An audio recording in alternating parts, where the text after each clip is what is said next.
Ayan, ito na yung ating na slice na bell pepper, carrots, at saka pipino. So, next natin slice ay tomato.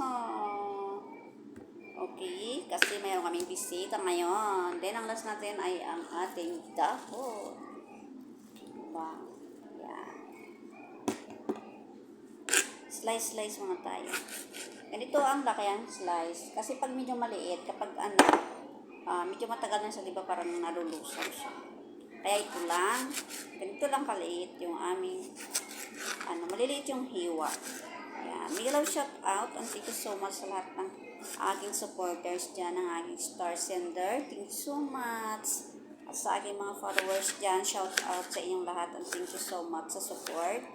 Ayan, pasensya na kayo kung minsan nahuhuli ako ng pagbabalik sa inyo, okay? Kasi alam niyo naman, isa akong OFW. At shout out dyan sa aking mga kapwa OFW. Okay? Ayan.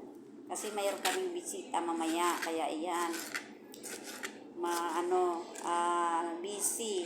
Kaya nagbabalik ako sa tanghali, tapos gawa sa umaga bago magising, sa gabi bago matulog, kaya yan, nahuhuli ako. And thank you for watching mga lahat. Thank you so much. Ayan yung ating salad. Alam niyo na kung ano yung kanyang, niyan, o kanyang sauce niyan, o kanyang, mamay para sumarap siya. Siyempre, asin. At saka yung,